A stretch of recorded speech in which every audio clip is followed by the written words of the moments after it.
deploying their military to root out the invaders, Nigeria deploys its military against indigenous populations resisting the invasion. As such, Nigeria government has made Nigeria a massive killing field, taking hundreds of lives every day. For us to have a state that uses its military to defend her citizens, the independence of Biafra, the independence of the United States of Biafra is a necessity. On November 30th, that's just 2 days ago, we listened to perspectives from Michael Rubin, an advocate for freedom, who had written about Biafra self-referendum, the data you just shared, and the need for the incoming US President, Donald Trump. I know you guys love him. Yes. To pay attention to Biafra. Today we will listen to another Washington DC based advocate for freedom, Mr. Doug Bandar.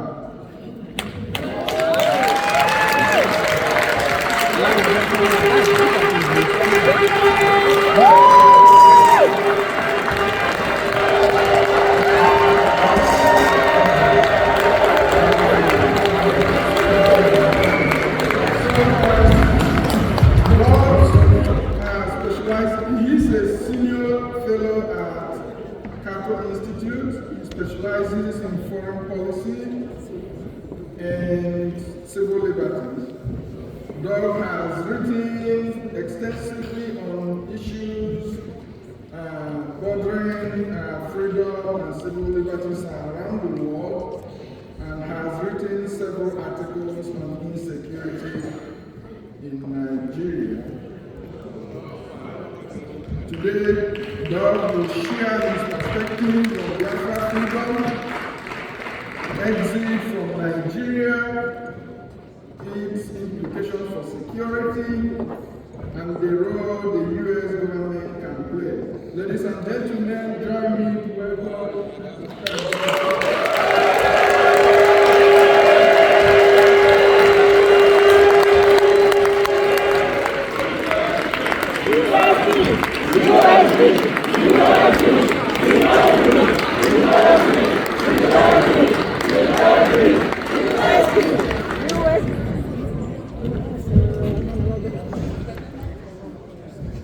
Well, thank you very much. This is a much more enthusiastic audience than I normally find in Washington, D.C. And I appreciate very much the opportunity to come.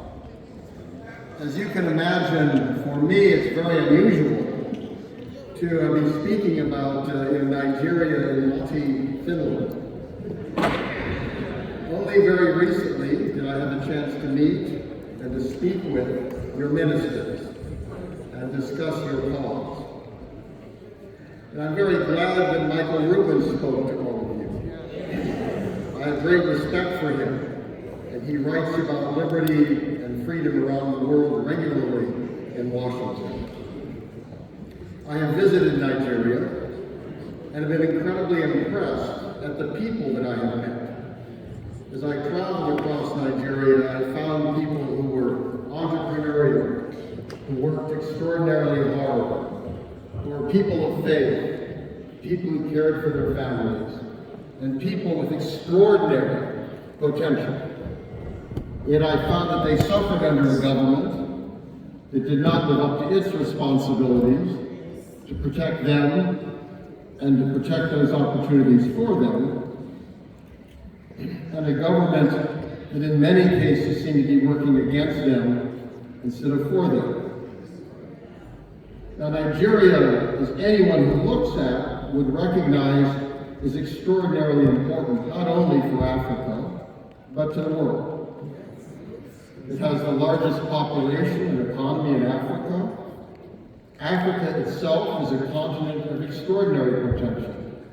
A growing population when most of the rest of the world, including America, have declining populations. But we see vibrancy and growth in Africa. And Nigeria has so much to offer, not only to Africans, but also to Americans and to people around the world. I have occasionally gotten into a taxi cab to go to the airport, and my driver, it turns out, came from Africa. We will discuss where he or she came from and what their home was like.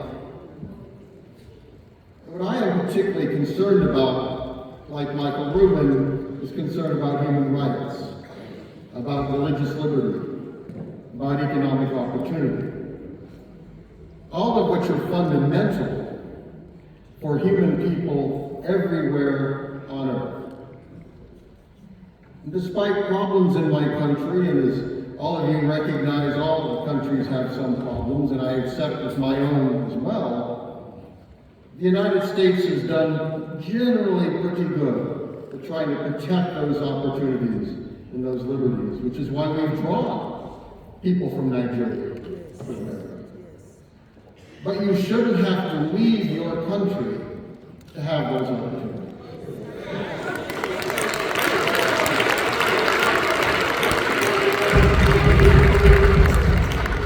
To me, that is the great tragedy that we see in Nigeria today, and for Biafrans, is the belief that to be fully protected and have full opportunity, that they must leave and go somewhere else. Now, you are enriching countries around the world, and that, I think, is wonderful, bringing knowledge of Nigeria, of Biafra, of Africa, to Finland, to Europe, and to America.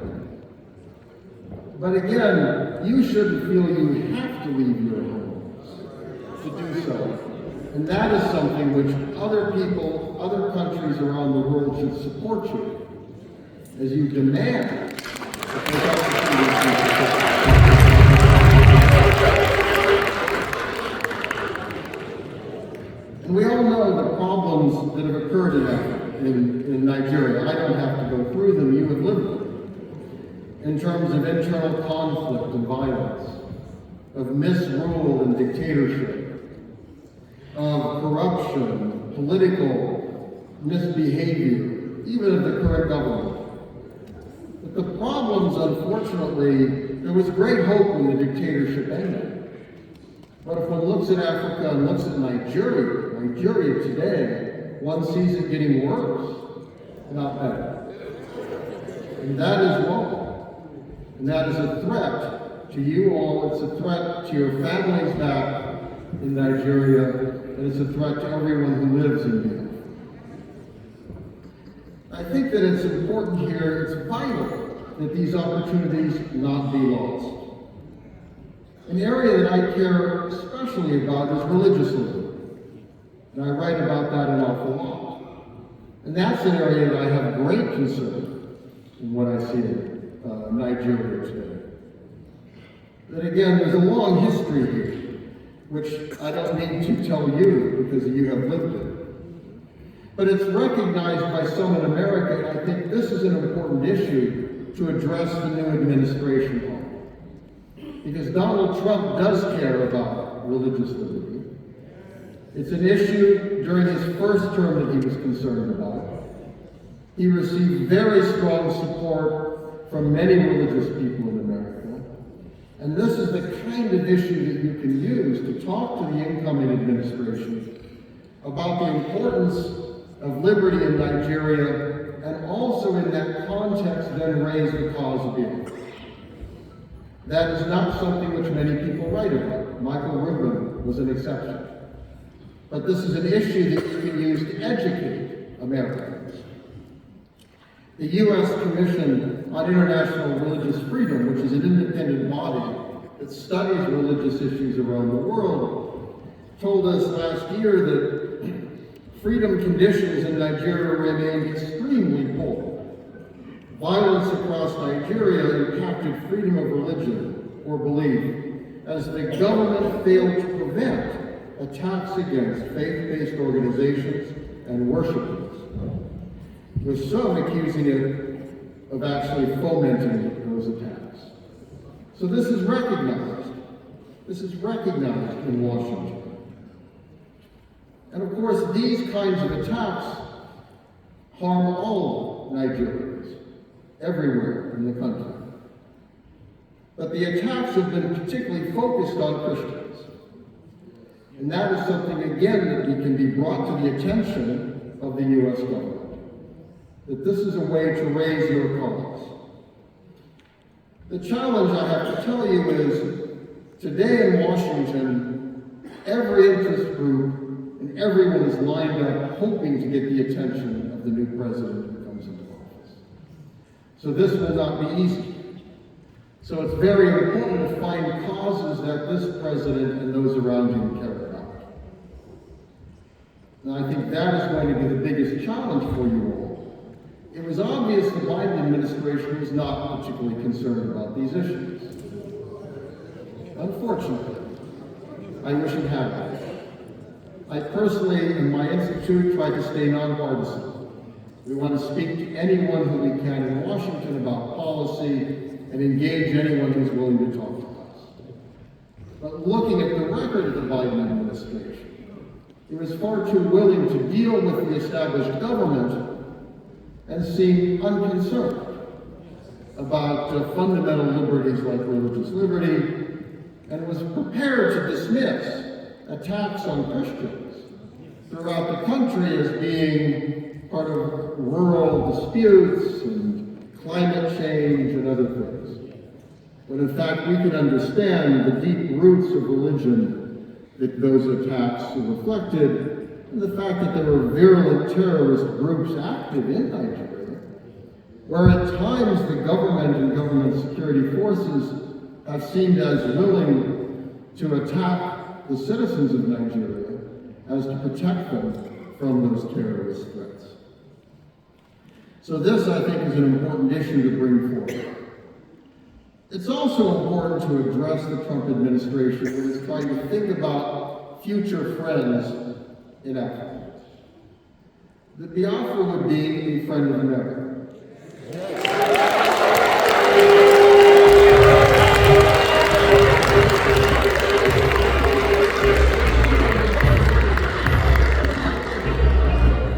You are certainly making that case, and you need to ask those you know in America to make that case in America as well. Because again, Donald Trump is, shall we say, a very unique person.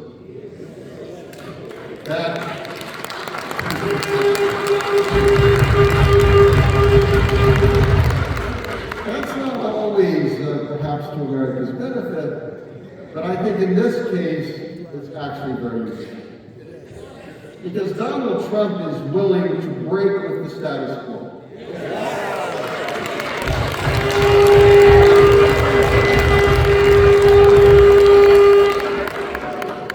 I do a lot of work on issues like North Korea. And I thought one of the brilliant steps that Donald Trump took was a willingness to meet with the leader of North Korea that no other U.S. president had ever done.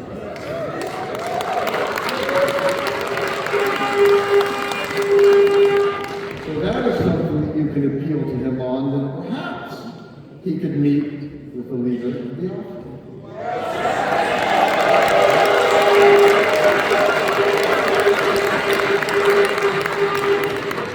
He recognizes the importance of reaching out to people who his predecessors refused to have anything to do with. Donald Trump, maybe there is an opportunity. And I also think those around him, many of those who are coming in, share that willingness to challenge the status quo. And that is what you suffer from.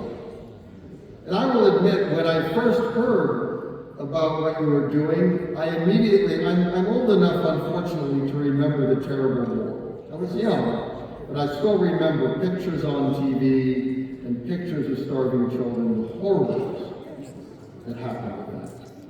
And you all know that. I suspect almost all of you had people who suffered in that friends and families die and suffer the horrors of that, which can never be repeated. But the status quo in Washington then is we don't talk about such things, right? We put them away in a closet somewhere, and we say that issue's finished, nothing to be done, please don't bother us, we have other things to do. And when you sit in Washington, I have to tell you, it's very tempting to it's kind of the ultimate imperial city, where American policymakers view themselves as kind of on top, and their job is to speak to the world and deliver their judgment. Now, I am not going to tell you what to do. I'm not going to tell Nigerians or Africans what to do. I do not live your experience. I do not go through your experience. I have not suffered what you have suffered. I have not had the frustrations that you have. So the last thing I would ever do is to try to tell you as if I know better than you what you should do.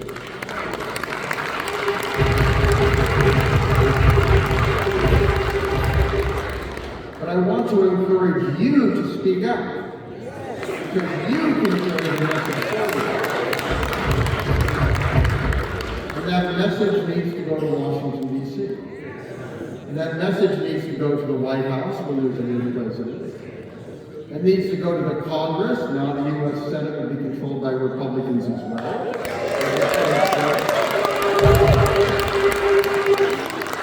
It needs to go to think tanks, which matter. People who spend a lot of time, they publish lots of stuff. You know, they spend a lot of time thinking in theory, in meeting, but they need to hear your message, because today it's not a message that anyone really wants to talk about. But I think if you can get attention of the president, get attention of other leaders, this is an opportunity. And I want to encourage all of you, you have a cause that is just. A cause that is just. It is a cause that is compelling. And I think to nestle that within the larger argument. You know, this is an administration, current one, where the president only now, as he is about a month and a half away from leaving office, decided to visit Africa. But apparently he looked at a map one day and said, oh, I guess I wasn't there. Now we need, with the new administration, the president comes in and says, I should go to Africa. I need to look at Africa. I need to understand Africa. And a good place for him to start is Nigeria.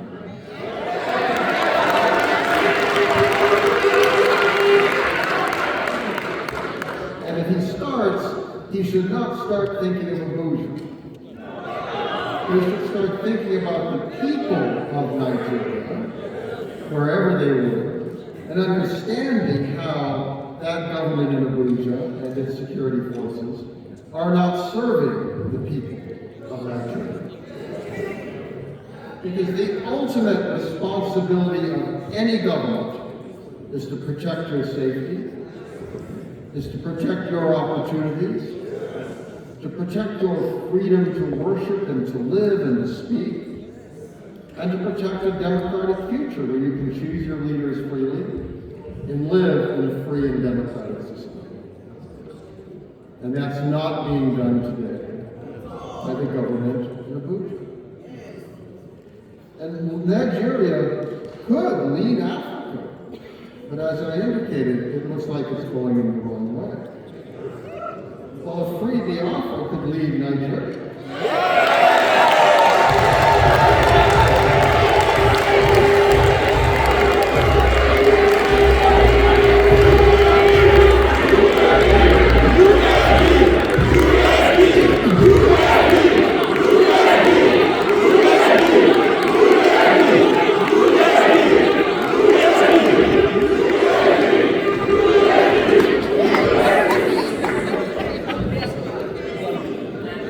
To encourage, take that message to Washington. Yes. That listening to you is an opportunity for the United States to help improve Africa and help Africa lead the world. Because as I indicated, again, you look around the world, virtually every country is shrinking. I mean, one can look at Europe, and much of Europe could theoretically disappear. I mean, the estimates on fertility rates is extraordinary. Even at China, by the end of the century, people talk about China being maybe 400 million people rather than 1.4 billion. Africa continues to have vitality. Africa continues to have life. And for the future can show the way. And that is the very good reason for the United States to have a president start with a visit to Africa, not end with a visit to Africa. To turn it around and say, I'm starting with the future. I'm starting with the possibilities. I'm starting with the opportunities. And again, a good place to start, if that's your policy.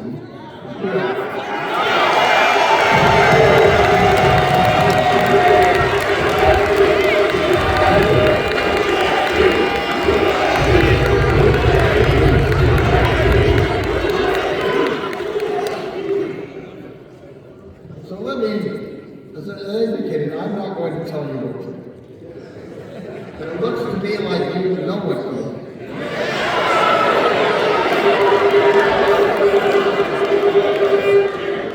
And I want to commend you, again, for your enthusiasm, for your willingness to gather here, for your willingness to you chosen leaders, you're pushing referendum, you're taking steps to make this vision, this dream into a reality.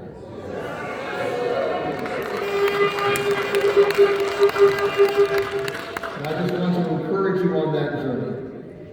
This is your journey, not mine. Not my journey. Not an America's journey. Unfortunately, the United States has pushed a lot of people on journeys that didn't work out.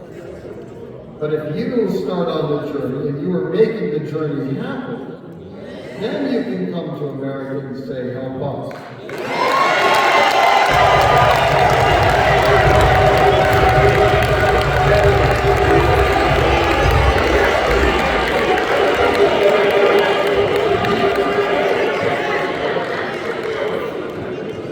So I want to conclude with a vision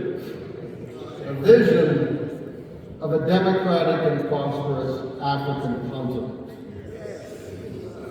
A democratic and prosperous Nigeria. A democratic and prosperous Biafrans.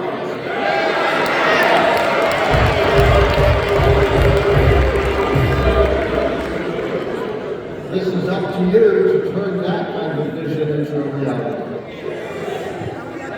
I'm so happy again to see so much enthusiasm and a willingness to gather and to push this vision. And I want to thank you for inviting me to come and speak to you.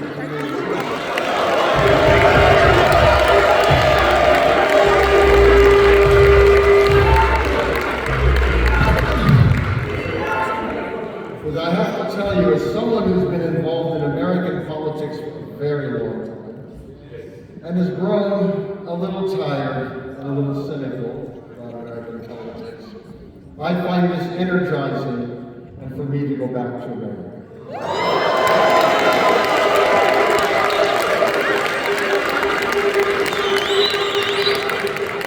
So thank you, Godspeed, and have a blessed new year.